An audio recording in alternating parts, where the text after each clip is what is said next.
नहमदुहु व नुसल्ली व नुसल्लिमु अला रसूलिहिल करीम। अम्मा बाद फ़अऊज़ु बिल्लाहि मिनश शैतानिर रजीम। बिस्मिल्लाहिर रहमानिर रहीम। क़ाल अल्लाहु तआला फ़ी कलामिहिल मजीद अल बुरहानिर रशीद वल फ़ुरक़ानिल हमीद कै ला यकूना दूलतम बैनल अग़नियाइ मिनकुम वमा आताकुमुर रसूलु फ़ख़ुज़ूहु वमा नहाकुम अन्हु फ़ंतहू वत्तक़ुल्लाह इन्नल्लाहा शदीदुल इक़ाब। सदक़ल्लाहु मौलानल अज़ीम व सदक़ रसूलुहुन नबियुल करीम व नहनु अला ज़ालिका मिनश शाहिदीन व शाकिरीन वल्हम्दुलिल्लाहि रब्बिल आलमीन। व क़ाल अल्लाहु तआला फ़ी मक़ामिन आख़र इन्नल्लाहा व मलाइकतहु युसल्लूना अलन नबी या अय्युहल्लज़ीना आमनू सल्लू अलैहि व सल्लिमू तस्लीमा। अरबाब अहले सुन्नत, अदब खुर्दगानी निगाह मोहब्बत।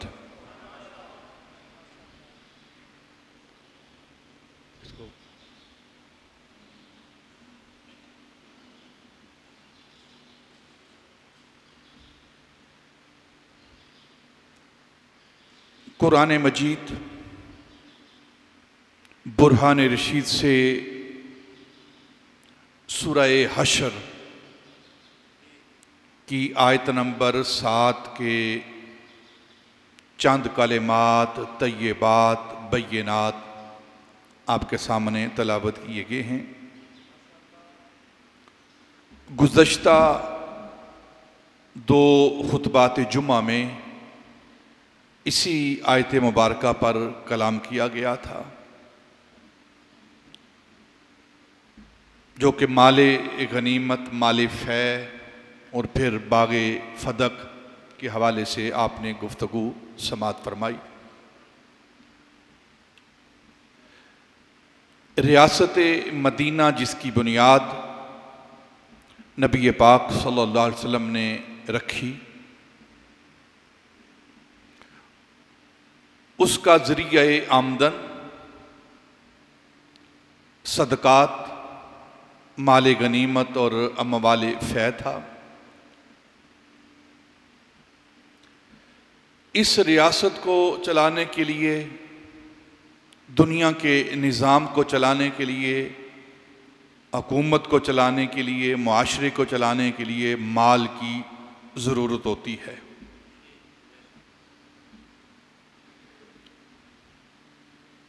लेकिन इस्लाम का नज़रिया बाकी जो निज़ाम हुकूमत हैं उनसे जुदा है। इस कायनात के अंदर जितने भी इज़्म हैं, कम्युनिज़्म है, सोशलिज़्म है, कैपिटलिज़्म है, जितने भी इज़्म हैं, इन सारे जो इज़्म हैं इनका एक ही अज़म है। सारे इज़्म जो हैं इनका एक ही अज़म है। वो अज़म क्या है? सरमायादार कैसे बनना है, दौलतमंद कैसे बनना है, माल को कैसे हासिल करना है, अमीर कैसे बनना है, माल को कैसे इकट्ठा करना है। जितने भी इज़्म पढ़ लें आप, दुनिया के अंदर जितने भी निज़ाम आए हैं, निज़ाम हुकूमत आए हैं, जितने इज़्म आए हैं, उन सब का एक ही अज़म है। और वो क्या है कि माल किस तरह इकट्ठा करना है, किस तरह हासिल करना है। वाहिद दीन इस्लाम है जिसका अज़म ये नहीं कि माल किस तरह इकट्ठा करना है, सरमायादार किस तरह बनना है, बल्कि इस्लाम का जो अज़म है, जो नज़रिया है, वो क्या है कि माल को खर्च किस तरह करना है, किस तरह करना है। ये इस्लाम को पढ़ें, दीन इस्लाम को पढ़ें, कुरान का मुताला करें, नबी पाक की हयात तय्यबा का मुताला करें, सहाबा रिज़वानुल्लाहि ताला अलैहिम अजमाइन की ज़िंदगियों का मुताला करें, औलिया अल्लाह बुजुर्गान दीन की ज़िंदगियों का मुताला करें, जो अल्लाह वाले हाकिम थे उनकी ज़िंदगियों का मुताला करें। इस्लाम ने क्या तालीम दी है? सारे इज़्म उनका आज़म ये है, उनका नज़रिया ये है, उनकी सोच ये है कि माल को किस तरह इकट्ठा करना है। लेकिन इस्लाम का नज़रिया क्या है, इस्लाम का निज़ाम हुकूमत क्या है कि माल को खर्च किस तरह करना है। सबसे बुनियादी माखज़ हमारे पास वो कुरान है। अगर हम 30 पारों का मुताला करें, तलावत करें कुरान पाक के, तो 1/3 कुरान, 1/3 कुरान अल्लाह रब्बुल इज़्ज़त का इरशाद, अल्लाह का फरमान, अल्लाह का कुरान, वो इन्फाक फी सबीलिल्लाह की तालीम देता है। इन्फाक फी सबीलिल्लाह, अल्लाह की राह में खर्च कैसे करना है, अल्लाह के लिए खर्च कैसे करना है, इसकी तालीम देता है। अगर आप अपने अरकान पर, दीन के जो अरकान है इस पर हम गौर करें, जब इंसान के पास माल आता है तो सबसे पहला उसके लिए जो हुक्म आता है वो है ज़कात का। ज़कात, माल आया है खर्च करो, रखना नहीं, ज़कात दो। फिर ज़कात दे दी, पैसा बच गया, तो 6 माह के बाद ईद कुर्बान आ गई। तुम्हारे पास माल है, अब अल्लाह के लिए कुर्बानी दो, माल खर्च करो। फिर 6 माह गुजरे, रमज़ान आ गया, माह रमज़ान आया, तो माह रमज़ान ख़त्म हुआ, रोज़े रख के इंसान इस माह को मुकम्मल किया, तो हुक्म आया कि अब सदका फ़ितर दो। फिर माल बच गया, कहा अपनी ज़िंदगी के लिए, अच्छी ज़िंदगी गुजारने के लिए, बलाओं को टालने के लिए, हर तरह की आफात से बचने के लिए सदका दो। फिर यतीमों के लिए हुक्म कि यतीमों को माल दो। फिर हुक्म हुआ हमसायों का ख्याल रखो, अपने मुआशरे के नादार गुरबा का ख्याल रखो, अपने वालिदैन का ख्याल रखो, उन पर खर्च करो, अपनी औलाद पर खर्च करो, अपनी अज़वाज पर खर्च करो, मुआशरे के भूखे प्यासे मस्कीन जो लोग हैं उन पर खर्च करो। यानी हर वक्त इस्लाम जब उसके पास माल आता है तो हर वक्त इस्लाम ये सोचता है कि इस माल को खर्च कैसे करना है, खर्च कैसे करना है। इसी बात का इजहार इल्लामा इकबाल कर रहा है, शहादत है मकसूद व मतलूब मोमिन, शहादत है मकसूद व मतलूब मोमिन, न माले गनीमत न किश्वर कशाई। मोमिन का मकसूद क्या है? ना उसका मकसूद माले गनीमत है और ना ही दुनिया की जहांबानी है, किश्वर कशाई है, बल्कि मोमिन का मकसूद वो शहादत है। अल्लाह रब्बुल इज़्ज़त ने कुरान पाक के अंदर इरशाद फरमाया कि ला यकूना दूलतम बैनल अगनिया मिनकुम, ये माल जमा नहीं करना। क्यों नहीं जमा करना? कि अल्लाह रब्बुल इज़्ज़त नहीं चाहता कि मुआशरे के चंद मालदारों के पास माल जमा रहे और बाकी के मुआशरे के अफराद जो हैं वो इस माल से, माल की नेमतों से, माल की ज़रूरियात से वो महरूम रहें। ये अल्लाह रब्बुल इज़्ज़त का फरमान है कि ला यकूना दूलतम बैनल अगनिया मिनकुम, ये दौलत जो तुम्हारे पास है, दौलत का माना क्या है? दौलत का इट सेल्फ माना जो है वो है गर्दश करना, एक हाथ से दूसरे हाथ में, दूसरे हाथ से तीसरे हाथ में, तीसरे हाथ से चौथे हाथ में। दौलत का माना ही गर्दश है। तो अल्लाह रब्बुल इज़्ज़त ने इसी चीज़ की वजाहत करते हुए कुरान पाक के अंदर इरशाद फरमाया तिलकल अय्यामो नुदाबिलुहा बैनन नास। सूरह बकरा की ये आयत है, तिलकल अय्यामो नुदाबिलुहा बैनन नास, हम इन दिनों को लोगों के अंदर फेरते रहते हैं। नुदाबिलुहा बैनन नास, दौलत कमाना है घूमना फिरना, गर्दिश करना। हम इन अय्याम को, इन लोगों के दरमियान इन अय्याम को घुमाते रहते हैं, फेरते रहते हैं, गर्दिश देते रहते हैं। कभी अच्छा वक्त है, कभी बुरा वक्त है, कभी सेहत वाला वक्त है, कभी बीमारी वाला वक्त है, कभी आसानी वाला वक्त है, कभी तंगी वाला वक्त है, कभी आसाइश है, गुंजाइश है, और कभी आसाइश और गुंजाइश नहीं है। तिलकल अय्यामु नुदाविलुहा बैन अन्नास, इसका यही माना है। नुदाविल का माना यही है कि हम इन दिनों को फेरते रहते हैं, दिन एक जैसे नहीं रहते। ये इस्लाम की मंशा है, इस्लाम ये चाहता है। इसका सबब क्या है? क्योंकि पीछे जो जिक्र हो रहा है वो माले फै का जिक्र हो रहा था। मा अफा अल्लाह अला रसूल ही मिन अहलिल कुरा फलिल्लाहि वलिर्रसूल वलिज़िल कुर्बा वल यतामा वल मसाकीन कै ला यकूना दूलतम बैनल अगनिया मिनकुम।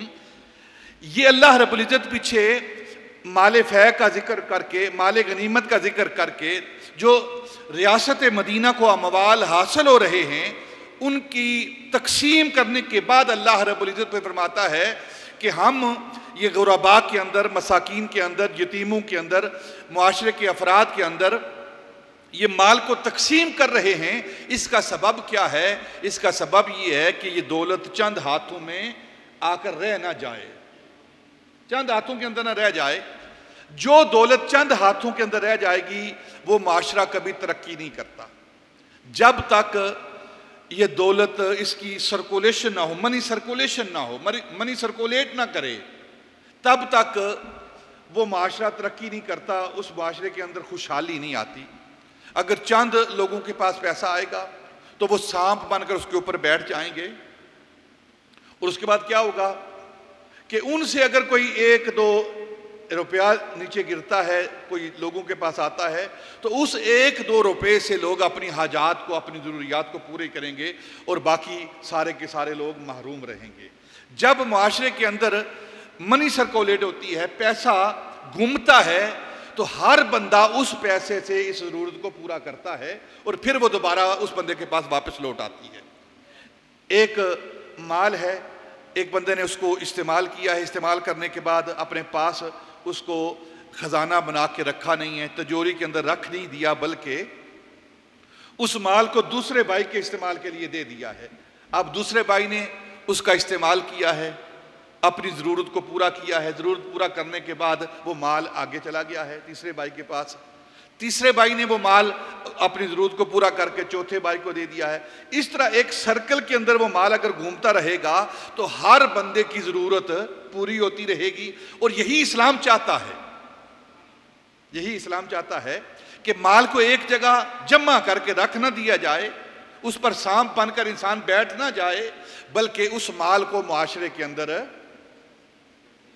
गर्दिश दी जाए ताकि मुआशरे का हर फर्द उस माल से मुतमत्ते हो, उस माल से खुशी हासिल करे, अपनी ज़रूरत को पूरा करे, और ताकि सारे का सारा मुआशरा जो है वो महरूम ना रहे, बल्कि इस माल से वो अपनी ज़रूरियात को पूरा कर सके। ये है बुनियादी नज़रिया इस्लाम का।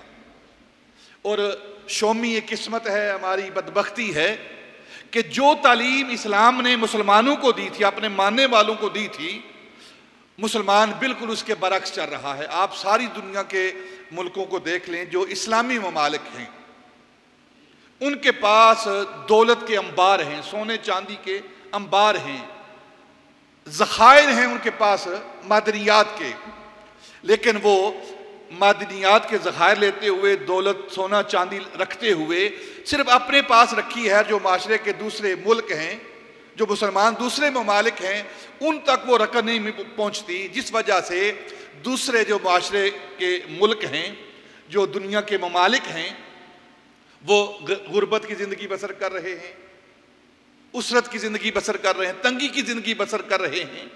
और वो चंद ममालिक जिनके पास पैसा है, वो अपना पैसे की बलबूते पर ऐशो इशरत के साथ अपनी ज़िंदगी बसर कर रहे हैं।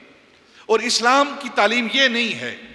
इसके बरक्स अगर आप गैर मुस्लिम को देखें जिनके पास ये तालीम नहीं थी, उन्होंने इस्लाम से तालीम लेकर, कुरान से तालीम लेकर अपने मुआशरे के अंदर मनी को सर्कुलेट किया है, मनी को, पैसे को घुमाया है, दौलत को गर्दिश दी है तो हर हफ्ते के बाद उनको रकम मिलती है, माल मिलता है, और वो 2 दिन के अंदर सारे माल को खर्च कर देते हैं।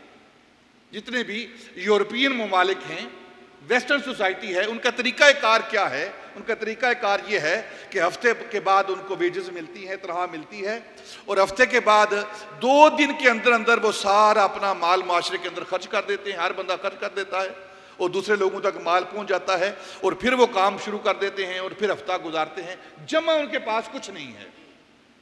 और ये इस्लाम की बुनियादी तालीम है कि माल को जमा नहीं करना बल्कि माल को खर्च करना है। जहां रियासत इस्लामी, रियासत मदीना की इनकम के हवाले से बात होती है, सोर्सेज ऑफ इनकम के हवाले से बात होती है, जरिए आमदन के हवाले से बात होती है, वहां ये नजरिया भी पेश करता है कुरान कि ये तुम्हारे पास दौलत आई है, ये जो माल आया है, चाहे वो सदकात के जरिए आया है, चाहे वो माल गनीमत के जरिए आया है, चाहे वो अमाल फ़ै के जरिए आया है, या किसी और जरिए से आया है, अब इस माल को हमने खजाने के अंदर रख नहीं छोड़ना, बल्कि फलिर रसूल फलिल्लाह वली रसूल वलिज़िल कुर्बा वल यतामा वल मसाकीन, ये माशरे के यतीम लोगों के लिए है, फ़कीर लोगों के लिए है, मस्कीन लोगों के लिए है। ये माल, इसको जमा करके हमने नहीं रखना। ये बुनियादी तालीम है इस्लाम की जो अल्लाह रब्बुल इज़्ज़त ने हमें दी है मुसलमानों को।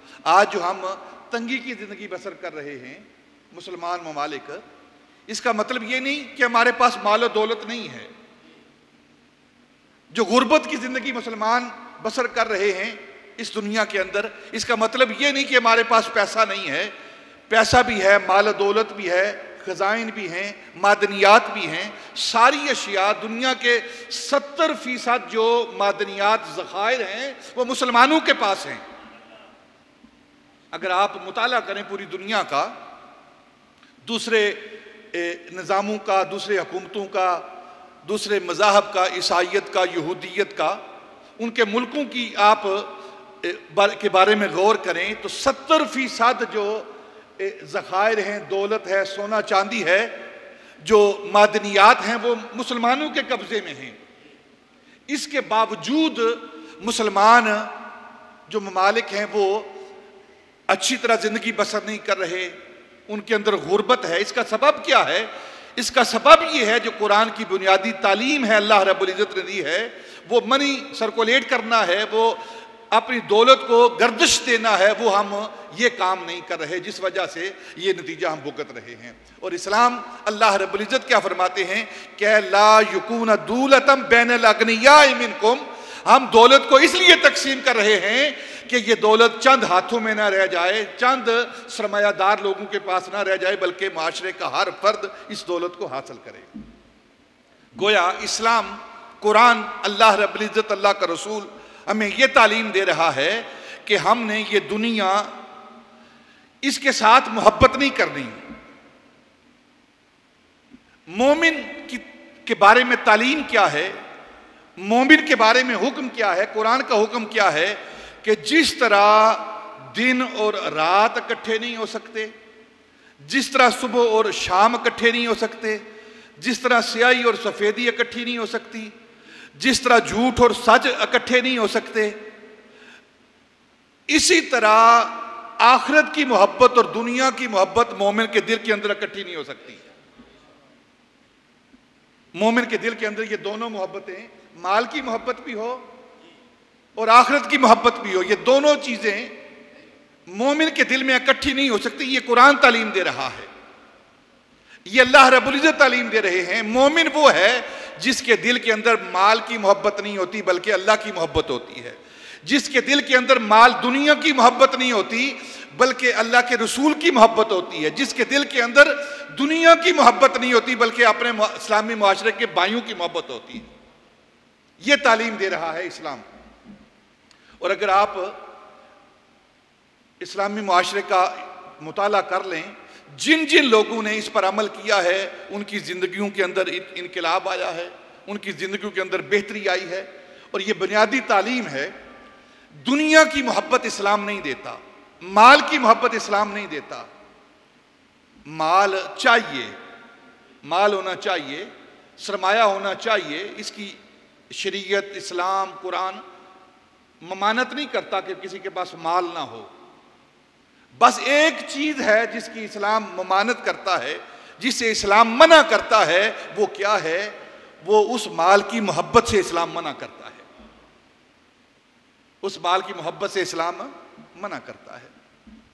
दुनिया और आखिरत, ये दोनों, हजरत मौला अली रजी अल्लाह ताला फरमाते हैं, ये दोनों सोकने हैं। ये दोनों सोकने हैं। फ़इन्ना मिन जूद का दुनिया व दर्रतहा, ये जो आप हजरत इमाम बुसीरी का शेर पढ़ते हैं ना, फ़इन्ना मिन जूद का दुनिया व दर्रतहा, ये दुनिया और आखिरत आपस में सोकने हैं। दर्रतहा से क्या मुराद? आखिरत है। ये सोकन है, दुनिया और आखिरत ये सोकने हैं। और ये दोनों सोकने ये नबी पाक सल्लल्लाहु अलैहि वसल्लम की खैरात हैं। ये दोनों, दुनिया भी नबी पाक की खैरात है और आखिरत भी नबी पाक की खैरात है। तो ये दोनों आपस में सोकने हैं। और हजरत मौला अली रजी अल्लाह ताला अन्हु फरमाते हैं कि ये दो सोकने हैं और दो सोकने एक मुकाम पर इकट्ठी नहीं रह सकती, दुनिया और आखिरत। इस दुनिया की कीमत क्या है? इस दुनिया की हैसियत क्या है? इस दुनिया की अल्लाह और उसके रसूल की नज़र में इसकी कीमत क्या है? एक हदीस पाक हजरत साल रजी अल्लाह ताला अन्हु आप फरमाते हैं कि एक दिन मैं नबी पाक सल्लल्लाहु अलैहि वसल्लम के साथ सफ़र पर निकला, तो गुजरते गुजरते हमारा गुजर एक गंदगी के ढेर पर हुआ। उसके पास से हम गुजरे। हजरत साल कहते हैं हमने देखा कि उस गंदगी के ढेर पर एक मरी हुई बकरी पड़ी हुई है। तो नबी पाक सल्लल्लाहु अलैहि वसल्लम रुक गए और मैं भी आपके साथ रुका और मुझे अपने पास बुलाया। बुलाकर आप फरमाने लगे, साल, ये जो मरी हुई बकरी पड़ी हुई है ढेर के ऊपर, इसकी क्या कीमत है? तो हजरत साल अर्ज करते हैं, या रसूलल्लाह, इसकी क्या कीमत हो सकती है? अगर इसकी कोई कीमत होती तो लोग अपने पास रखते, इससे कीमत हासिल करते। इस गंदगी के ढेर पर इसका फेंकना इस बात की दलील है कि इसकी कोई कीमत नहीं। तो नबी पाक ने फरमाया, साल सुनो फिर बात, ये जो मरी हुई बकरी है जिसकी कोई कीमत नहीं, अल्लाह की बारगाह में ये जो दुनिया है इस मरी हुई बकरी से भी कम है इसकी कीमत। यानी सारी दुनिया की कोई कीमत नहीं है। एक जो मरी हुई बकरी की जब कोई कीमत नहीं, तो अल्लाह की बारगाह में सारी दुनिया की भी कोई कीमत नहीं है। और फिर कुरान पाक इस बात की तरफ इरशाद फरमा रहा है, ये जो मच्छर और मक्खी का पर है ना, इसके मुताबिक भी अल्लाह रब्बुल इज्जत की बारगाह में इस दुनिया की कोई कीमत नहीं है। और फिर हजरत अबू हुरैरा रजी अल्लाह ताला अन्हु आप फरमाते हैं कि एक दिन हम नबी पाक सल्लल्लाहु अलैहि वसल्लम के साथ सफ़र कर रहे हैं। तो सफ़र करते करते एक ढेर से गुजर हुआ, तो उस ढेर पर कटे हुए सरों की सिरियाँ पड़ी, जानवरों की हड्डियाँ पड़ी हुई हैं, कपड़े चीथड़े पड़े हुए हैं। तो नबी पाक सल्लल्लाहु अलैहि वसल्लम फरमाया, ये लोग हैं, ये हड्डियाँ पड़ी हुई हैं, ये सर पड़े हुए हैं, ये वो सर हैं जिनके दिमागों के अंदर कभी बहुत बड़े ख्याल आते थे कि हम बड़े हैं।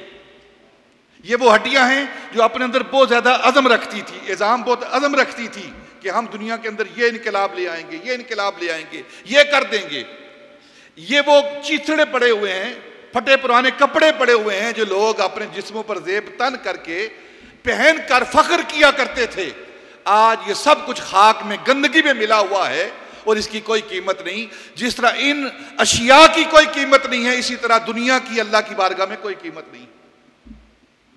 तो अल्लाह रब्बुल इज्जत कुरान पाक के अंदर इरशाद फरमा रहा है कि इस निज़ाम को चलाने के लिए दौलत ज़रूरी है, लेकिन इस दौलत की कीमत कोई नहीं है। और फिर आप अगर मुताला करें कि वाहिद दीन इस्लाम है जिसने ये तालीम दी है और मुसलमानों ने जिन्होंने इस पर अमल किया है, फिर क्या हुआ है कि उनकी हुकूमतें दायमी हुई हैं, उनके जो अहकाम थे वो दायमी हुए हैं, उनकी शख्सियात, उनकी ज़ातें जो हैं वो दायमी हुई हैं। हज़रत इब्राहीम बिन अदम के बारे में आता है, बादशाह वक्त हैं, शहजादे हैं, आकम वक्त हैं। एक वक्त ऐसा है कि आप अपने महल के अंदर आराम कर रहे हैं, सो रहे हैं।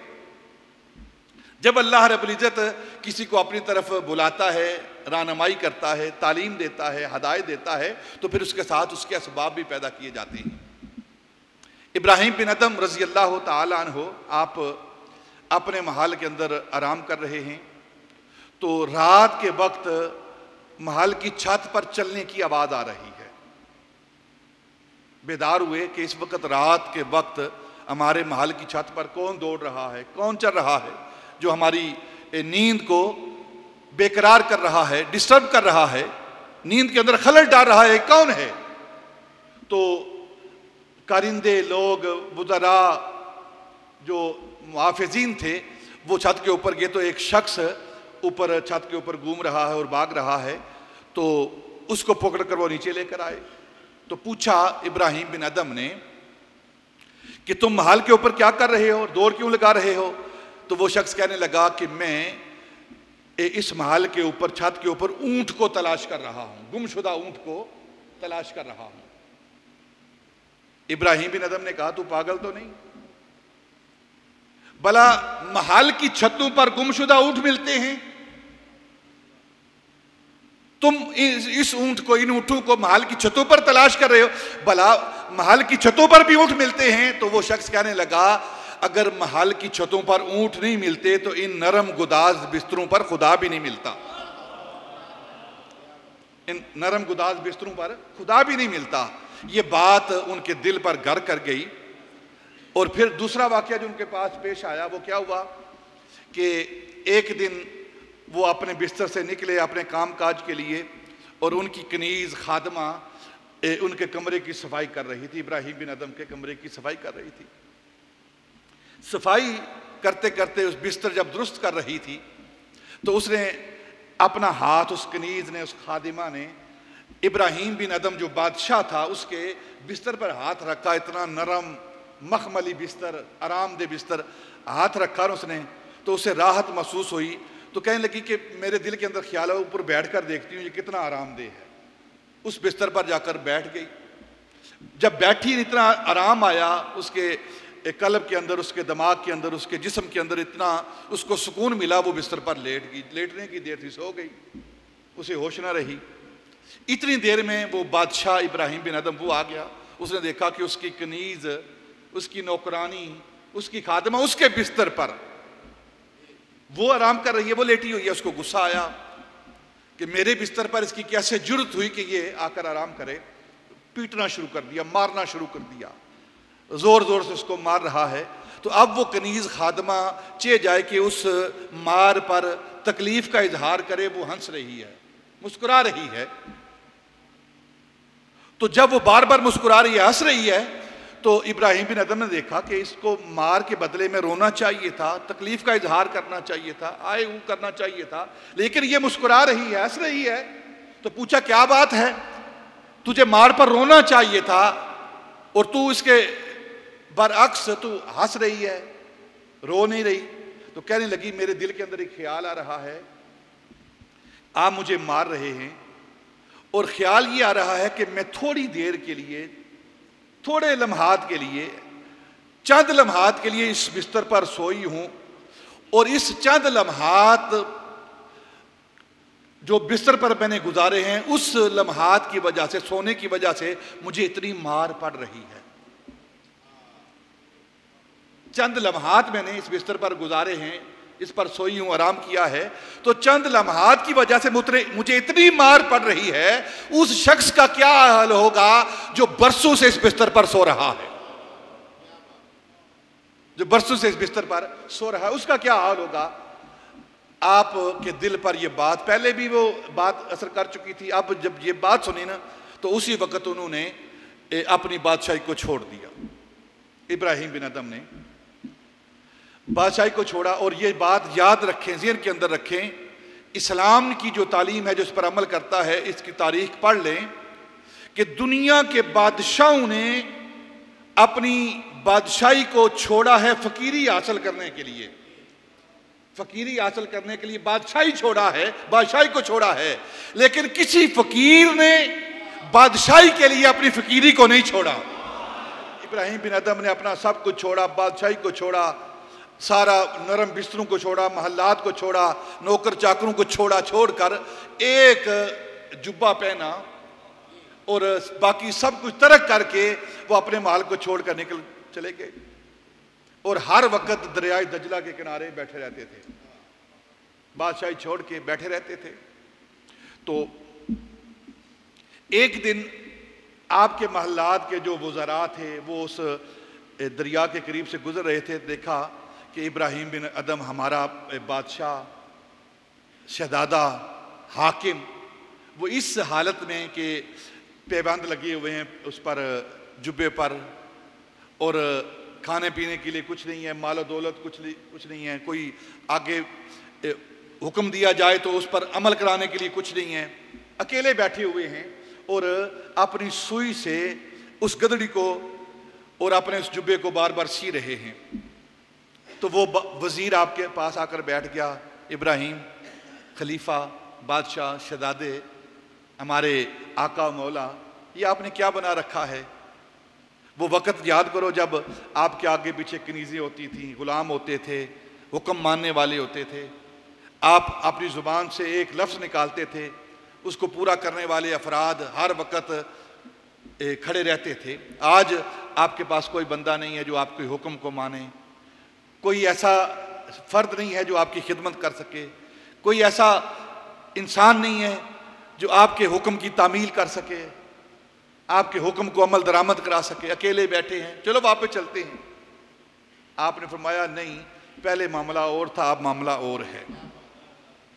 पहले भी हुक्म मानते थे, अब भी हुक्म मानते हैं। आपने वो सुई जो जिससे वो गुदड़ी सी रहे थे, आपने वो गुदड़ी दरिया दजला के अंदर फेंक दी, सुई वो फेंक दी और अपने उस वजीर से कहा यहाँ बैठ, देखते हैं क्या होता है। वो सुई फेंकी दरिया दजला के अंदर, तो आपने हजरत इब्राहिम बिन अदम ने कहा कि ए दरिया की मछलियों, मेरी सुई को वापस लाओ। दरिया की मछलियां अपने मुंह के अंदर, चूचों के अंदर सोने की सुइयां, चांदी की सुइयां ये लेकर बाहर आई। तो आपने फरमाया नहीं, जो मेरी सुई है वो मुझे दो, वो सुई मुझे लुटाओ। तो आपने फरमाया पहले तुम सिर्फ इंसान मेरे हुक्म को मानते थे, अब अल्लाह रब्बुल इज्जत ने मुझे ये ताकत बख्शी है कि इंसानों के साथ साथ ये जो दरिया के जानवर हैं ये भी मेरे हुक्म को मानती हैं। जब इंसान इस दुनिया की दौलत को छोड़ता है, अल्लाह रब्बुल इज्जत के लिए छोड़ता है, इसकी तकसीम को सही करता है, तो फिर सिर्फ इंसान ही नहीं बल्कि अल्लाह की सारी मखलूक जो है उसके हुक्म की पाबंद हो जाती है। ये वो तकसीम है दौलत की, अगर इंसान अल्लाह रब्बुल इज्जत के हुक्म के मुताबिक इसको तकसीम करता है, इस पर अमल करता है, तो फिर उसकी ज़िंदगी के अंदर इनकलाब आता है, उसकी ज़िंदगी के अंदर आसाइशें आती हैं, राहत आती हैं, सुख आते हैं। और अगर वो अल्लाह रब्बुल इज्जत की रज़ा के मुताबिक, उसकी तालीम के मुताबिक इस माल को बंदा खर्च नहीं करता, इस्तेमाल नहीं करता, फिर उसर उसका मुकद्दर होता है, तंगदस्ती उसका मुकद्दर होता है और मुआशरे के अंदर गुर्बत उसका मुकद्दर होता है। इसी वजह से अल्लाह रब्बुल इज्जत ने ये इरशाद फरमाया कि जो तुम्हारे पास दौलत है, इस दौलत को किस तरह तकसीम करना है ये चंद लोगों के हाथों में न रह जाए बल्कि मुआशरे के हर फर्द के पास ये पहुंचे। और फिर अल्लाह रब्बुल इज्जत ने, अल्लाह के रसूल ने दुनिया की मोहब्बत का हुक्म ही नहीं दिया, दुनिया की मोहब्बत का हुक्म ही नहीं दिया बल्कि माल खर्च करने का हुक्म दिया है। और सैयदना अबू बकर सिद्दीक रजी अल्लाह ताला की ज़िंदगी का मुताला करें, सैयदना अबू बकर सिद्दीक के बाद सैयदना उमर फारूक की ज़िंदगी का मुताला करें, इस दुनिया के बारे में मुताला कर लें। अल्लाह रब्बुल इज्जत के महबूब फरमाते हैं, हदीस पाक है कि ये दुनिया क्या है और इसकी मोहब्बत क्या है। नबी पाक सल्लल्लाहु अलैहि वसल्लम फरमाते हैं, जब अल्लाह रब्बुल इज्जत ने कायनात को तख्लीक किया, दुनिया को तख्लीक किया, फिर इंसानों के सामने इस दुनिया को बना के रखा, तो जो दुनिया की रंगीनियां थी, इसका हुस्न, इसकी रंगीनी, वो इंसानों के सामने जब पेश की गई ना, तो नबी पाक सल्लल्लाहु अलैहि वसल्लम फरमाते हैं कि 90% लोग दुनिया की रंगीनियों की तरफ चले गए, 10% बाकी रह गए और 90% दुनिया के लोग वो दुनिया के अंदर मगन हो गए, इसकी रंगीनी के अंदर खो गए। उन्हें कुछ याद न रहा कि हमारा भेजने वाला कौन है, उसने क्या हुक्म दिया है, उसकी इबादत कैसे करनी है, कहाँ जाना है, कहाँ से आए हैं, कहाँ जाना है, हमारा घर कौन सा है। ये सब चीज़ें भूल के इस दुनिया के अंदर ही वो मगन हो गए, इसकी रंगीनियों के अंदर खो गए। और जो 10% बाकी रह गए, नबी पाक फरमाते हैं फिर अल्लाह रब्बुल इज़्ज़त ने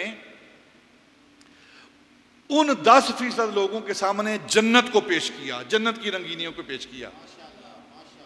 जन्नत बना के जन्नत की नेमतें, हूरो गिलमान को, फलों को, फूलों को, नहरों को, जन्नत के उश्बों को उन 10% लोगों के सामने रखा, तो उसमें से 90% लोग जन्नत की नेमतों के पीछे चले गए और बाकी रह गए 1%, इक्का दुक्का लोग रह गए।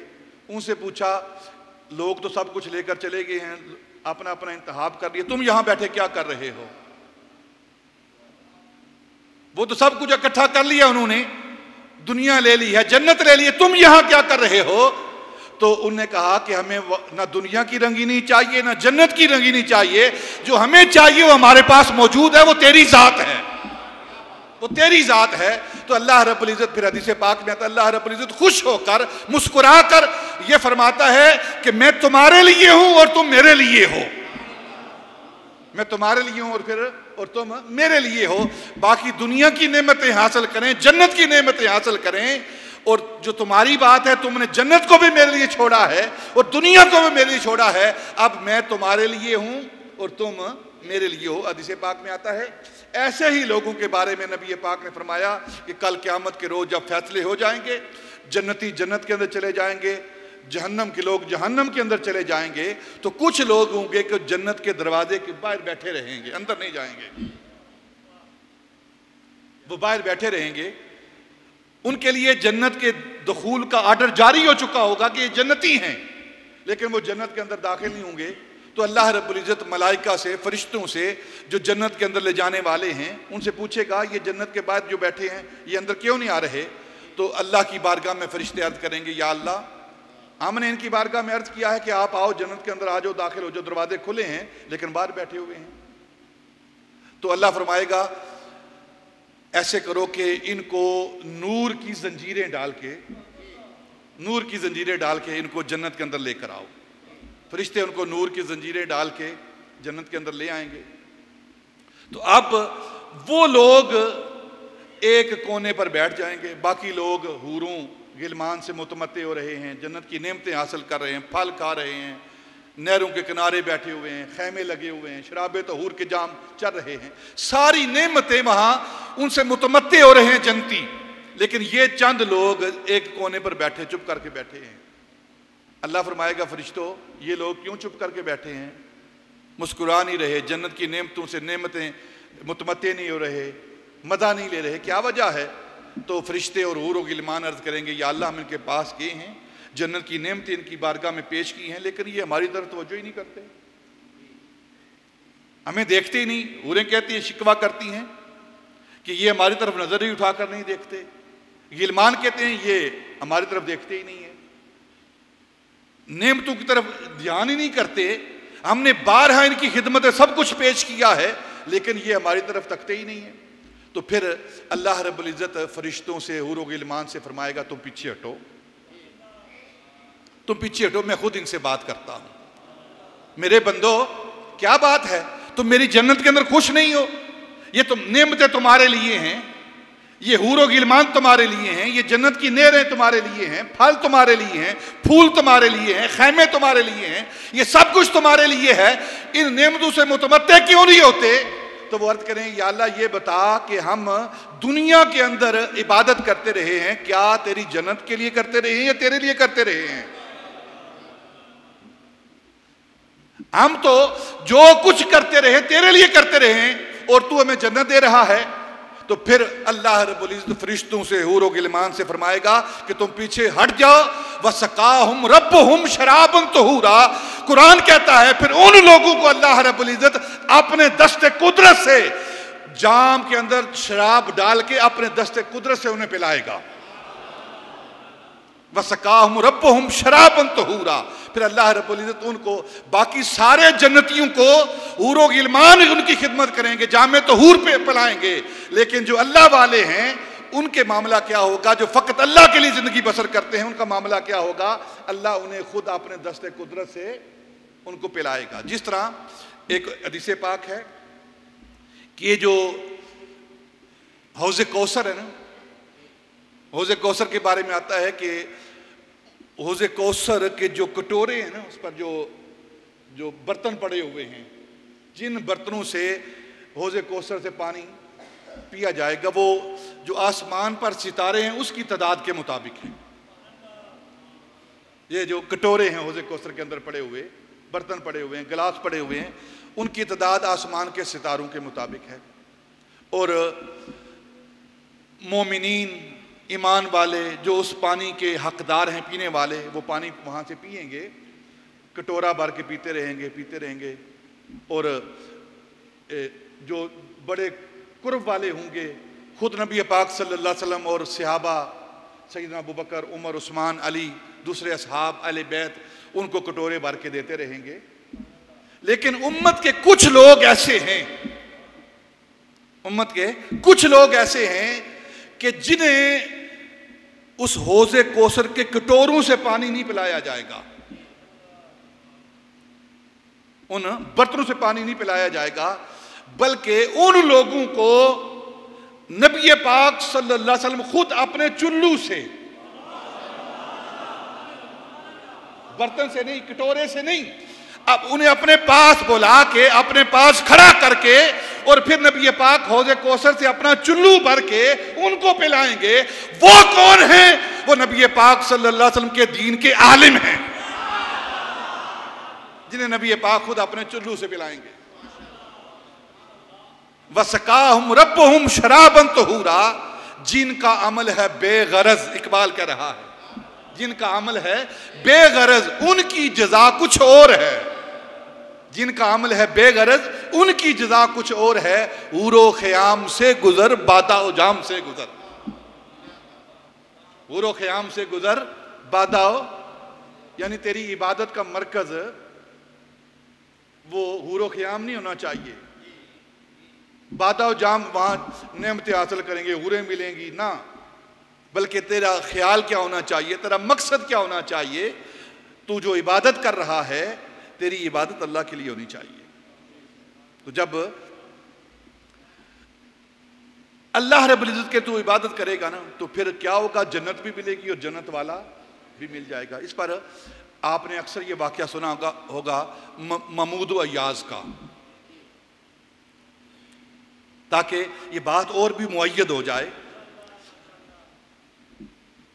महमूद बादशाह, अय्याज उसका ग़ुलाम, हर रोज़ अय्याज की आदत थी कि एक कमरे के अंदर, जो उसका कमरा था ना छोटा सा, उसके अंदर से बंद करके ताला लगा के अंदर से, तो कोई चीज़ देखता फिर वापस बाहर आ जाता। तो जो, और बादशाह उससे बड़ी मोहब्बत करता था, महमूद उससे बड़ी मोहब्बत करता था।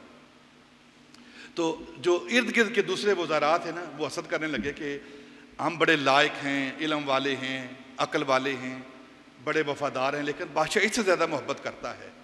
तो उन्होंने शिकायत की कि कोई चीज़ इसने छुपा के रखी है, और अंदर से दरवाज़ा बंद करके जाकर उस चीज़ को देखता है, संभालता है, हम सब की नज़रों से ओझल होके चोरी छुपे ये चीज़ें देखता है, जाकर कोई ना कोई चीज़ ने रियासत का राज छुपा के रखा है, या रियासत की कीमती चीज़ ने छुपा के रखी है। तो बादशाह ने कहा कोई बात नहीं, कुछ नहीं है, लेकिन बार बार शिकायत करने की वजह से बादशाह ने कहा चलो देखते हैं, जब वो अंदर जाए मुझे बताना।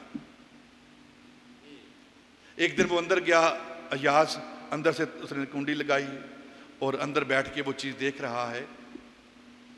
तो बादशाह ने दरवाज़ा खटखटाया, वो ज़रा साथ से दरवाज़ा उसने खोला। तो अय्याज क्या कर रहे हो, तेरे बारे में शिकायत मिली है कि तुमने कोई रियासती राज छुपा के रखा है, कोई कीमती चीज़ छुपा के रखी है जो लोगों की नज़रों से ओझल होकर देखते हो।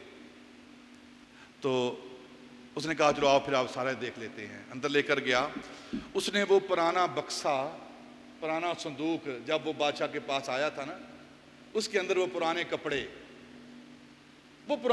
गुर्बत के मस्कनत के, जब वो उसके पास कुछ नहीं था, उसे कोई मकाम हासिल नहीं था बादशाह की बारगाह में, गरीब था, तो वो उसने कपड़े अपनी औकात उसने वहां रखी हुई थी और कहता कि मैं रोजाना इसको आकर देखता हूं, इसलिए देखता हूं ताकि मुझे अपनी औकात याद रहे। ये सारे अपनी औकात भूल गए हैं। आप आज ये जुब्बे पहनकर, अबाएं कबाएं पहनकर अपनी औकात को भूल गए हैं। मैं रोजाना अपनी औकात को याद करता हूं। तो बादशाह ने कहा फिर देखो तुम में और इसमें फ़र्क क्या है, ये आज भी अपनी औकात को याद रख रहा है, चलो फिर इम्तिहान करते हैं। बादशाह अपने तख्त पर वापस गया, उसने हुक्म दिया कि सारे सोने चांदी के जो माल है वो भी ले आओ, हीरे जवाहरात भी ले आओ। वो सारे लेकर आए तो उसने ज़मीन के ऊपर फेंक दिया कि उठा लो, जिसके पास जो आता है वो उसका है। तो सारे के सारे वज़रा, कोई सोने पर झपट रहा है, कोई हीरे पर झपट रहा है, कोई हीरे को हासिल कर रहा है, और एक अय्याद है जो चुप करके बादशाह के साथ खड़ा है, बादशाह के साथ खड़ा है। माशाल्लाह, कसब तशरीफ ले आओ। अब सारे कसब थे, मसाला दे कसब में थे।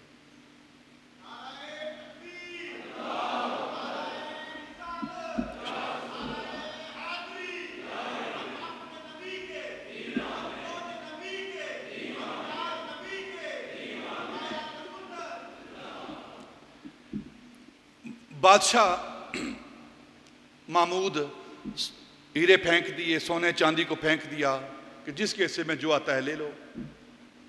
वो सारे के सारे वज़रा जो हसद करते थे अय्याज के साथ, वो माल की तरफ लौट के, कोई हीरों की तरफ झपका हुआ है, कोई चांदी की तरफ, सोने की तरफ लूट रहा है उसको, और अय्याज पास खड़ा इंतज़ार कर रहा है। बादशाह ने कहा, महमूद ने कहा तू नहीं जाता, तू भी कुछ ले ले, तू भी किसी पर हाथ रख दे। तो उस अय्याज ने महमूद बादशाह के कंधे पे हाथ रख दिया, कंधे पे हाथ रख दिया। बादशाह ने कहा ये क्या कर रहा है, सोना ले, चांदी ले, हीरे जवाहरात ले, वो सब ले रहे, तू भी ले।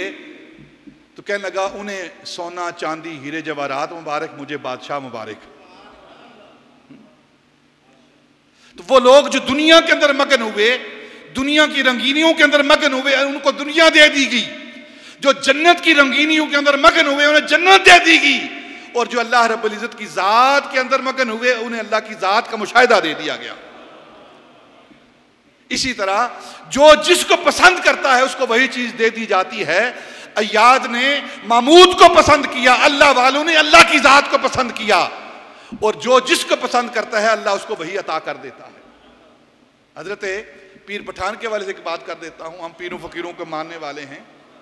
हजरत पीर पठान जो कि सियाल शरीफ का आस्थाना आपने सुना है, हजरत ख्वाजा शमसुद्दीन सियालवी रजी अल्लाह ताला अन्हु, आप एक दिन अपने पीर व मुर्शिद अपने शेख की बारगाह में बैठे हुए हैं, मजलिस लगी हुई है, सारे खलीफे मुरीदीन बैठे हुए हैं। तो हजरत पीर पठान आपने फरमाया कि देखो आपकी खुशकिस्मती सारे लोगों के कि आज हमारी मजलिस में खिज़र आकर बैठे हुए हैं, खिज़र से मिल लो जाके। जब सारे मुरीदों ने, खुलफा ने सुना ना कि पीर मुर्शिद कह रहे हैं कि खिज़र आए हैं, खिज़र से मुलाकात कर लो, सारे भागते हुए हज़रत खिज़र अलैहिस्सलाम के पास चले गए। कोई उनका हाथ चूम रहा है, कोई पाँव चूम रहा है, कोई कपड़े चूम रहा है, कोई पाँव का बोसा ले रहा है, कोई मोहब्बत का इजहार कर, सारे के सारे उधर। और ख्वाजा शमसुद्दीन सियालवी आपके पास बैठे हुए हैं, और हजरत पीर पठान के चेहरे को तक रहे हैं टिकटकी लगा के। आपने फरमाया पीर पठान ने, तू नहीं जाता, तू भी जाके खिज़र से मिल ले, जाके सलाम ले ले, बोसा ले ले, मुलाकात कर ले। तो अर्ज की हजूर मेरे खिज़र आप हैं, जिनका अमल है बेगरज उसकी जज़ा कुछ और है। गुरो ख़याम से गुजर, बादाओ जाम से गुजर, हजूर मेरे खिज़र आप हैं। आपने अच्छा अगर ये बात है तो फिर वो फकर, वो दरवेशी जोश में आई, अल्लाह की बारगाह में हाथ उठाए, या अल्लाह अगर इसका ये नजरिया है कि ये मुझ पर एतमाद करता है, मेरी तरफ देखता है, किसी और को मिलने भी नहीं जाता, फिर मुझ फकीर की दुआ सुन।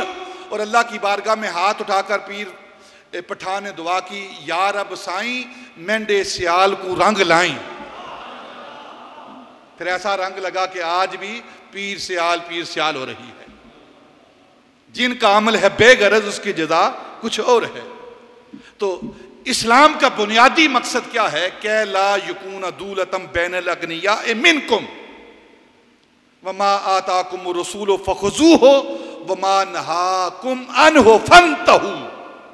जो रसूल तुम्हें दे दे वो ले लो, जिससे रोके उससे रुक जाओ, जिससे रोके उससे रुक जाओ। अक्सर ये बात यादी आयत को पढ़ा जाता है, मिलाद कहाँ है, मिलाद कहाँ है, फलां चीज़ कहाँ है, फलां चीज़ कहाँ है, फलां चीज़ कहाँ है, इसका क्या सबूत है, इसका जवाज क्या है। सिर्फ जवाज की बात नहीं, कुरान के दोनों तरफ मुताला करें। वमा आताकुम रसूल फखुजूहु,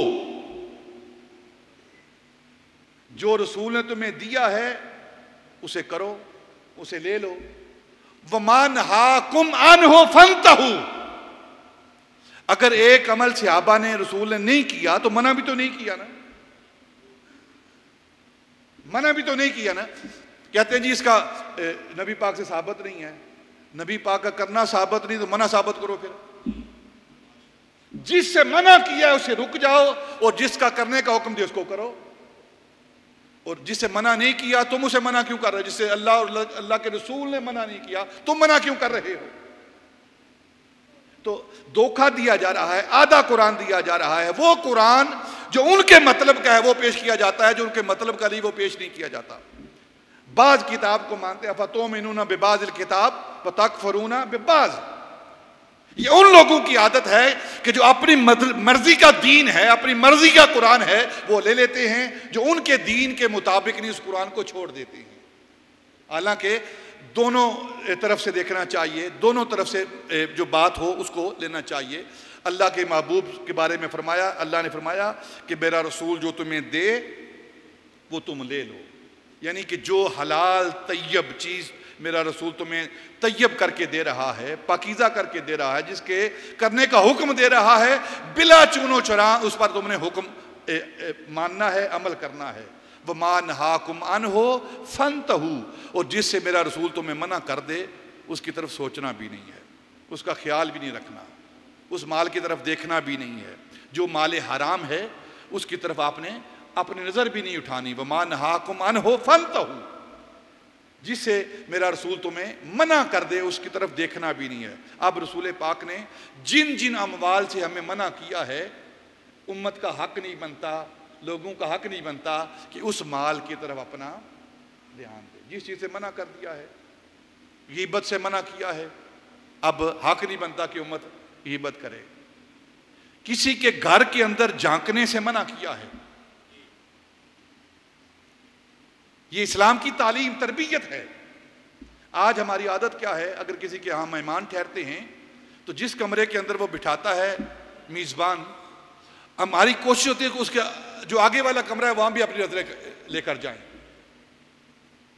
ये गैर इखलाकी, गैर कानूनी, गैर इस्लामी, गैर कुरानी बात है। और अगर गुजरते हुए गाड़ी पर गुजर रहे हैं, मोटरसाइकिल पे गुजर रहे हैं, तो खुदा ना खास्ता किसी भाई का गेट खुला हुआ है घर का, तो अंदर झांकते हैं हम। इंतहाई बदतमीजी है ये कुरान और सुन्नत की मुखालिफत है। अगर उसने आप गेट लगाने का मतलब ही ये है, पर्दा लगाने का मतलब ही ये है कि इजाजत के बगैर अंदर कोई ना देखे, और ये हमारी बदतमीजी है कि हम उस घर के अंदर झांकते हैं। वमान हाकुम अन्हु फंतहू, जिससे रसूल ने तुम्हें मना कर दिया है उसे रुक जाओ। अगर कोई इसको अबूर करता है, इससे तजावज करता है, तो अल्लाह के रसूल की नाफरमानी करता है। और फिर आगे अल्लाह रब्बुल इज़्ज़त फरमाया फत्तकुल्लाह, अल्लाह से डरो, इन अल्लाह शदीदुल इक़ाब, और अल्लाह सख्त हिसाब लेने वाला है, सख्त आक़िबत करने वाला है। तो जहाँ रियासत मदीना जिसकी बुनियाद नबी पाक सल्लल्लाहु अलैहि वसल्लम ने रखी, उसके लिए ज़राए आमदन का हुक्म हुआ। वहाँ जो माल आया है उस माल को खर्च कैसे करना है, उसको तकसीम कैसे करना है, अल्लाह रब्बुल इज़्ज़त ने कुरान पाक के अंदर इसकी भी वज़ाहत फरमा दी। क्या ला यकून दूलतम बैन लगनिया मिनकुम, इस दौलत को हमने तकसीम करना है, मनी सर्कुलेट होनी चाहिए। जिस माशरे के अंदर मनी सर्कुलेट होती है, पैसा गर्दिश करता है, माल गर्दिश करता है, उस माशरे के अंदर क्या होता है कि माशरे का हर फर्द वो सुखी ज़िंदगी बसर करता है, आराम की ज़िंदगी बसर करता है, उसकी सारी ज़रूरियात ज़िंदगी पूरी होती हैं। और जिस माशरे के अंदर मनी सर्कुलेटरी होती, पैसा गर्दिश नहीं करता, उस माशरे के गरीब अफराद गरीब रह जाते हैं और अमीर अमीरतर होते जाते हैं। ये जो इम्तियाज़ है, इसको ख़त्म करने के लिए कुरान पाक की तालीम को हमें अपनाना पड़ेगा। फिर नबी पाक सल्लल्लाहु अलैहि वसल्लम की सारी ज़िंदगी का मुताला कर लें। बाग़ फ़दक के हवाले से भी आप सल्लल्लाहु अलैहि वसल्लम सईदा पाक रज़ी अल्लाह ताला अन्हा ने सवाल किया, आपने मना फरमा दिया कि ये गुरबा का माल है, मुसलमानों का माल है, और जहाँ जहाँ माल पहुँचना चाहिए मैं मोहम्मद अल्लाह के हुक्म के मुताबिक वहाँ माल पहुँचाऊँगा। खुद नबी पाक सल्लल्लाहु अलैहि वसल्लम ने अपना सब कुछ खर्च किया है। आपकी ज़िंदगी का मुताला करें। एक औरत हदीस पाक आती है, हज़रत साल रज़ी अल्लाह तआला से ये हदीस पाक है। आप फरमाते हैं कि एक औरत नबी पाक की बारगाह में हाजिर हुई और आकर नबी पाक की बारगाह में एक कीमती हाथ से बुनी हुई चादर, उसके इर्द गिर्द दायरा लगा हुआ है, बॉर्डर बना हुआ है, हाथ से बुनकर वो चादर नबी पाक की बारगाह में तोहफा पेश की। और उस वक़्त कैफियत ये थी कि आपके पास एक चादर थी पहले, वो भी फटी हुई थी, बुसीदा हो चुकी थी, पुरानी हो चुकी थी। नबी पाक सल्लल्लाहु अलैहि वसल्लम के पास जो चादर थी, तो इसकी ज़रूरत थी आपको। आपने उस चादर को बांध कर आप बाहर तशरीफ़ लाए। तो एक सहाबी देखा उन्होंने, तो अर्ज़ की या रसूलल्लाह ये चादर मुझे बड़ी पसंद है, आप मुझे दे दें। सहाबा ने कहा कि आपने पहनी हुई, तुझे नहीं ख्याल रखना चाहिए, तुमने ये क्या कहा है। नबी पाक सल्लल्लाहु अलैहि वसल्लम अंदर तशरीफ़ ले गए, अपनी पुरानी चादर को पहना, वो चादर तय करके उस सहाबी को दे दी। सहाबा उसको थोड़ा सख्ती के साथ पेश आ रहे हैं, तुमने ये क्या किया, नबी पाक सल्लल्लाहु अलैहि वसल्लम से चादर मांग रही, ये बुखारी शरीफ के हदीस पाक है। तो नबी पाक ने आकर चादर दी, तो उसने कहा कि मैं चादर मैंने इसलिए ली है कि मेरा इरादा ये है, थोड़ा वक्त रह गया है अब ज़िंदगी का, मैं इस चादर को अपना कफन बनाऊँ। इस चादर को नबी पाक के जिस्म के साथ जो मस हुई है, इसको अपना कफन बनाऊँ। तो और फिर सहाबा कहते हैं उसका वसाल हुआ और वही चादर उसका कफन बनी। तब तबर्रुकात से फ़ैद हासिल करना इस हदीस पाक से है कि जो चीज़ नबी पाक के जिस्म से मस हुई, वो चादर वो सहाबी अपनी कब्र के अंदर कफन बना रहे हैं, अपने जिस्म पर दे रहे हैं। इसका क्या मतलब है कि वो चादर नबी पाक की कब्र के अंदर उसे नफ़ा देगी। अंबिया के जिस्मों के साथ छुई चीज़ें अगर नफ़ा देती हैं, तो अल्लाह के नेक बंदों के जिस्मों के साथ छुई चीज़ें भी वो भी इंसानों को नफ़ा देती हैं। और फिर सैयदना अबू बकर सिद्दीक़ रज़ी अल्लाह तआला की ज़िंदगी का मुताला करें। ग़ज़वा तबूक जिसे जैशुल उसरा कहते हैं, ये माल का खर्च करना इस्लाम कितनी तालीम दे रहा है, सहाबा किस तरह अमल कर रहे हैं। सैयदना अबू बकर सिद्दीक़, ग़ज़वा तबूक है, सैयदना उस्मान गनी ने 300 ऊँट ग़ज़वा तबूक के अंदर पेश किए, 2 सोने की थैलियाँ पेश की। सैयदना उमर फ़ारूक रज़ी अल्लाह ताला अन्हु ने घर का आधा सामान नबी पाक की बारगाह में पेश किया। हर सहाबी ने अपनी हसीयत के मुताबिक, अपने माल के मुताबिक नबी पाक की बारगाह में आके माल पेश किया। जब सैयदना अबू बकर सिद्दीक़ रज़ी अल्लाह ताला की बारी आई ना, तो सैयदना उमर अपना माल दे चुके, नबी पाक पूछ चुके हैं कि अबू बकर उमर क्या लाए हो, क्या छोड़ के आए हो। तो अर्ज़ की या रसूलल्लाह सल्लल्लाहु अलैहि वसल्लम, आधा माल लेकर आया हूँ और आधा माल छोड़ के आया हूँ। जब सारे सहाबा अपना माल देकर फारिग हो गए, तो इतनी देर में सैयदना अबू बकर सिद्दीक़, वो यारे गारे मुस्तफ़ा, वो राजदार मुस्तफ़ा, वो सैयदना अबू बकर सिद्दीक़ अपने सर पर सारा सामान रखे हुए और जिस्म पर टाट का लिबास पहने हुए, जिस्म पर टाट का लिबास पहने हुए, बबोल के कांटों से बटन लगे हुए, उसको सिया हुआ वो पहने हुए सैयदना अबू बकर आ रहे हैं। तो नबी पाक सल्लल्लाहु अलैहि वसल्लम सहाबा से फरमाते हैं, मस्जिद नबी के अंदर, सहाबा रास्ता दो, मेरा अबू बकर आ रहा है, मेरा अबू बकर आ रहा है, रास्ता दो। और जब अबू बकर अंदर आए, फरमाया अबू बकर करीब आओ, करीब आओ। नबी पाक से करीब आए तो पूछा, अबू बकर ये क्या लाए हो? मा अब कई ताले आहले का या अबा बकरिन, ए अबू बकर क्या लेकर आए हो और अपने घर वालों के लिए क्या छोड़ के आए हो? नबी पाक ने ऊंची आवाज में ये सवाल किया, मा अब कई ताले आहले का। हदीस की सारी किताबों के अंदर ये हदीस पाक मौजूद है कि अबू बकर अपने घर वालों के लिए क्या छोड़ के आए हो? तो सैयदना अबू बकर जवाब देते हैं, अब कई तो लहुमुल्लाह व रसूलहू, या रसूलल्लाह मैं अपने घर में अल्लाह छोड़ के आया हूं, अल्लाह का रसूल छोड़ के आया हूं, बाकी जो सामान है वो सारा लेकर आ गया हूं, सारा सामान लेकर आ गया हूं। तो नबी पाक सल्लल्लाहु अलैहि वसल्लम की बारगाह में सारा वो माल पेश किया। जब अबू बकर रजी अल्लाह ताला अन्हु को देखा ना कि सारा माल पेश कर दिया है, तो हजरत अबू लबाबा रजी अल्लाह ताला अन्हु इस हदीस पाक की तशरीह करते हुए हजरत इब्नुल अरबी अबू बकर मालिकी रजी अल्लाह ताला अन्हु अहकाम साहिब अहकामुल कुरान कहते हैं कि अबू बकर को देखते हुए कि अबू बकर ने सारा माल अल्लाह के रसूल की बारगाह में पेश कर दिया है, तो हजरत अबू लबाबा रजी अल्लाह ताला अन्हु वो भी अपने घर का सारा माल लेकर आए। नबी पाक ने फरमाया, नहीं तू सारा माल ना दे, मैं अल्लाह का रसूल हूं, मैं जानता हूं तुम्हारे कुलूब की क्या कैफियत है, तुम्हारे दिलों की बर्दाश्त क्या है। आपने हजरत अबू लबाबा से सारा माल ना लिया, अगर सारा माल लिया है तो अबू बकर से लिया है, क्योंकि नबी पाक जानते थे कि बाकी के जो दिलों की बर्दाश्त है वो अबू बकर के दिल की बर्दाश्त के बराबर नहीं। जो अबू बकर माल देकर फिर भी खुश रहेगा, इनके दिलों के अंदर ख्याल आएगा, तो हजरत अबू लबाबा को वापस भेजा, तू आधा माल लेकर आ ताकि तेरे दिल के अंदर इत्मीनान रहे, तेरे दिल बर्दाश्त कर सके। और अबू बकर से सारा माल ले लिया। और दूसरी तोजी क्या है? दूसरी तोजी ये है कि अबू लबाबा से सारा माल ना लिया, अबू बकर से सारा माल ले लिया। नबी पाक ये पैगाम देना चाहते थे कि तुम में से कोई भी मेरे अबू बकर की बराबरी ना करे, मेरे अबू बकर की बराबरी ना करे कोई भी। बेशक अबू बकर मेरा सिहाबी है, तुम भी सिहाबी हो, लेकिन सिहाबा में कोई मेरे अबू बकर के बराबरी का दावा ना करे। इसलिए हजरत अबू लबाबा रजी अल्लाह ताला अन्हो का माल वापस कर दिया, आधा माल ले लिया और अबू बकर का सारा माल नबी पाक ने रख लिया। फिर खुद सहाबा रिजवानुल्लाह ताला अलैहिम अजमईन की ज़िंदगी का मुताला करें, किस तरह उन्होंने नबी पाक की ज़ात पर, अल्लाह रसूल की ज़ात पर अपना माल खर्च किया है। जो सारे का सारा माल, सारे का सारा कमाई जो अल्लाह और अल्लाह के रसूल की बारगाह में पेश करते हैं, उसे अबू बकर कहते हैं। वो अबू बकर जो सारा माल अल्लाह की बारगाह में, अल्लाह के रसूल की बारगाह में पेश कर देते हैं, क्या वो एक बागे फदक को रोकेंगे? ये सारे शोशे हैं, घोंसले हैं, मनमानी बातें हैं, फजूल अबस बातें हैं कि अबू बकर ने वो बागे फदक नहीं दिया। अबू बकर की ज़ात तो वो ज़ात है जिन्होंने सब कुछ नबी पाक के कदमों पर कुर्बान किया है, सब कुछ कुर्बान किया है।